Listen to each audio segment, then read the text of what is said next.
Deux témoignages rapportent qu'Enda Ayari était au mariage de son demi-frère le 26 mai 2012, le jour où elle affirme avoir été violée par Tariq Ramadan. La version de la première plaignante de l'affaire Tariq Ramadan s'effrite. Enda Ayari a été confrontée à l'universitaire suisse jeudi, durant un peu plus de 2 heures, dans le bureau des juges d'instruction. Or d'après des éléments consultés par Europe 1, qui confirment une information du Point, la quadragénaire se trouvait au mariage de son demi-frère près de Rouen le 26 mai 2012, date à laquelle elle affirme avoir été violée par Tariq Ramadan. Point au mariage de son demi-frère. La plaignante avait déjà changé une première fois la date et le lieu des faits qu'elle dénonce.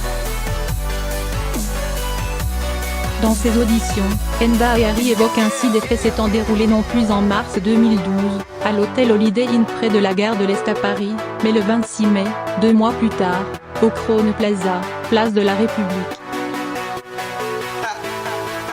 Mais d'après les documents consultés par Europe 1, elle se trouvait ce jour-là au mariage de son demi-frère, accompagnée de ses enfants. Les témoignages de 2 personnes, entendus par les enquêteurs, vont dans ce sens. D'abord, le demi-frère lui-même, qui d'après nos informations a fourni 2 photographies de la réception où figurent la plaignante et les mariés, et a affirmé d'après le visionnage des DVD qu'elle s'y trouvait de 20h aux environs de 3h du matin. L'autre témoin n'est autre que le fils aîné d'Enda Ayari, qui déclare lui aussi avoir assisté à cette fête familiale avec sa mère. Il a été entendu à la demande de l'avocat du prédicateur.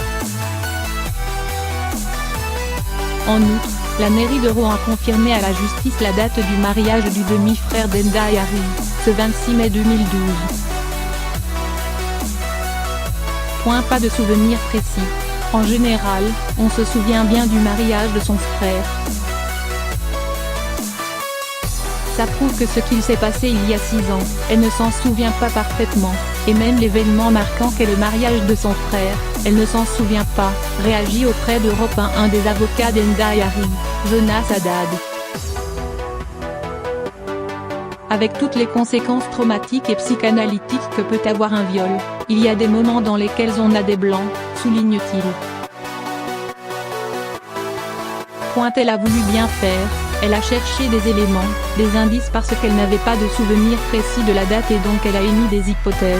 À aucun moment elle a dit que c'était la date de façon ferme et définitive, explique le Jonas Haddad, présent à la confrontation.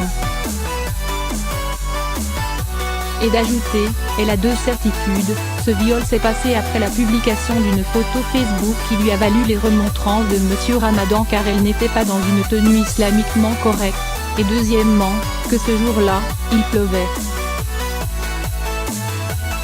Point dans un tweet, Enda Ayari s'est dit soulagée de la confrontation avec Tariq Ramadan jeudi, mais regrette que l'islamologue persiste dans le mensonge.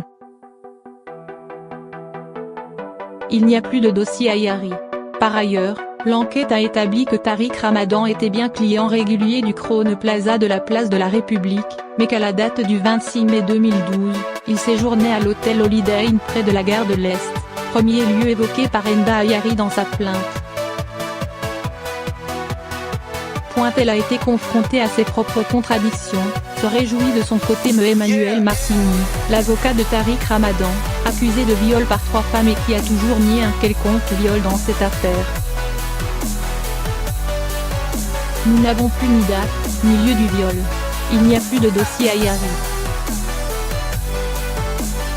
À chaque fois qu'elle a donné des éléments, ils ont été contredits, soutient Marcini auprès d'Europe 1. En plus d'une demande de démise en examen formulée il y a un mois, l'avocat de l'islamologue a déposé jeudi après-midi une nouvelle demande de remise en liberté de son client, en détention provisoire depuis près de 6 mois.